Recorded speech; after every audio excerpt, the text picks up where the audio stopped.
திருப்பத்தூர் மாவட்டம் வாணியம்பாடி அடுத்த பத்தாப்பேட்டை கிராமத்தில் மாட்டுப் பொங்கல் முன்னிட்டு மாடுகளை குளிப்பாட்டி மாட்டின் கொம்புகளுக்கு வர்ணம் பூசி பூ குங்குமம் பொட்டு வைத்து வழிபட்டன. அதனைத் தொடர்ந்து வீதி வழியாக ஓடவிட்டு மகிழ்ந்தன. அதனைத் தொடர்ந்து பொங்கல் சிறப்பு பற்றி கேள்விகள் கேட்கப்பட்டன. பொதுமக்கள் தேசப்பற்று விழிப்புணர்வு செய்திக்கு பிரத்யேக பேட்டியளித்தனர். தற்போது இந்த செய்தி தொகுப்பை பார்க்கலாம். அனைவரும் பொங்கல் வாழ்த்துக்கள். இந்த பொங்கல் விழாவில் உங்களுக்கு ரொம்ப பிடிச்சமானது என்ன நிகழ்ச்சியாக நீங்கள் நடத்த போகிறீங்க? நீங்கள் பொங்கல் மாட்டு பொங்கல் தாங்க. நீங்கள் என்ன உங்களுக்கு பிடிச்சது இந்த மாட்டு பொங்கலில்? என்ன பிடிச்சதுன்னா நிலத்துல குழி நோண்டுவோம், பொங்கல் வைப்போம். விவசாயம் பொங்கல் வாழ்த்துக்கள். அனைவருக்கும் பொங்கல் நல்வாழ்த்துக்கள். போன பொங்கலை விட இந்த பொங்கல் மகிழ்ச்சியாக இருந்துச்சா? போன பொங்கல் மகிழ்ச்சியாக இருந்துச்சா? எங்களுக்கு 2 வருஷம் பொங்கலுமே நல்ல மகிழ்ச்சி தான். உறவினர்கள் நாத்தனாமர்கள் சொந்தம் பந்தம் எல்லாம் வந்திருக்கிறாங்க சென்னையிலேருந்து. நாங்கள் நிலத்தில் பெருசாக குழி நோண்டி நல்லா 10 கிலோ அரிசி போட்டு நல்லா பொங்கல் செய்து அனைவருக்கும் விருந்து வைப்போம். எங்களுக்கு சிறப்பானதே மாட்டுப் பொங்கல் தான். நன்றி. பொங்கல்னாவே ரொம்ப சிறப்பான ஒரு விஷயம். உங்களுக்கு ரொம்ப பிடிச்சமான விஷயம் சினிமாவா இல்லை இந்த மாதிரி பொங்கல் வைக்கிறதா இல்லை எருது விட திருவிழா? உங்களுக்கு எது ரொம்ப ஆர்வம்? எருது விட திருவிழா பாரம்பரிய பொங்கல் வைக்கிறது முக்கியமானது.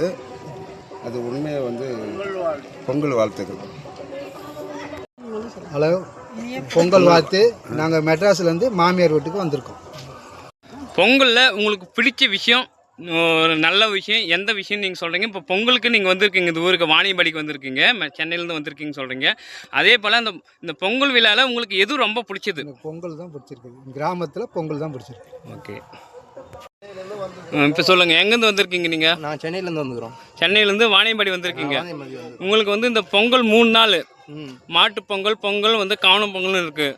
உங்களுக்கு இந்த 3 நாளில் எந்த பொங்கல் உங்களுக்கு ரொம்ப பிடிச்சிருக்குது? காணும் பொங்கல், 2வது மாட்டு பொங்கல் ரொம்ப பிடிச்சது. அப்புறம் எருது ஓட்டுறது, மாடு இதெல்லாம் போய் இன்ட்ரெஸ்டாக பார்ப்பீங்களா? இதுக்கு அடுத்தது அதுதான் போகணும். அதுதான் போக போகிறீங்க. நீங்கள் திரைப்படம் பார்க்குற பழக்கம் உண்டா? திரைப்படம் பார்க்குற பழக்கம் உண்டா? போன பொங்கலுக்கு என்ன படம் பார்த்தீங்கன்னு ஞாபகம் இருக்கா? போன பொங்கல் என்ன சாப்பிட்டேனே தெரியும். அனைவருக்கும் இனிய மாட்டு பொங்கல் நல்வாழ்த்துக்கள். இன்னைக்கு மாட்டு பொங்கல், நேற்று பொங்கல் வச்சுருந்தாங்க, நாளைக்கு காணும் பொங்கல். உங்களுக்கு எந்த பொங்கல் ரொம்ப பிடிச்சதா இருக்குது? எங்களுக்கு மாட்டு பொங்கல் தான் பிடிக்கும். ஏன்னா எங்கள் சொந்தக்காரங்கெல்லாம் அன்னைக்கு தான் எல்லாம் ஒன்றா சேர்ந்து பொங்கலெல்லாம் வச்சு ஹாப்பியாக இருப்போம். அனைவருக்கும் பொங்கல் வாழ்த்துக்கள். தை பொங்கல், மாட்டு பொங்கல், காணும் பொங்கல், இந்த 3 பொங்கலில் உங்களுக்கு எந்த பொங்கல் பிடிச்சிருக்குது? தை பொங்கல், மாட்டு பெரிய பொங்கல் தான் ரொம்ப சிறப்பாகவே கொண்டாடுவீங்களா? ஆமாம். நீங்கள் எங்கேருந்து வந்திருக்கீங்க? நாங்கள் ஆம்பூர்லேருந்து வந்திருக்கீங்க. வருஷம் வருவீங்களா? வருஷம் வருவோம். உங்களுக்கு பிடிச்சது இந்த மாட்டு பொங்கல் தான். மாட்டு பொங்கல் தான். கை காட்டுவார்.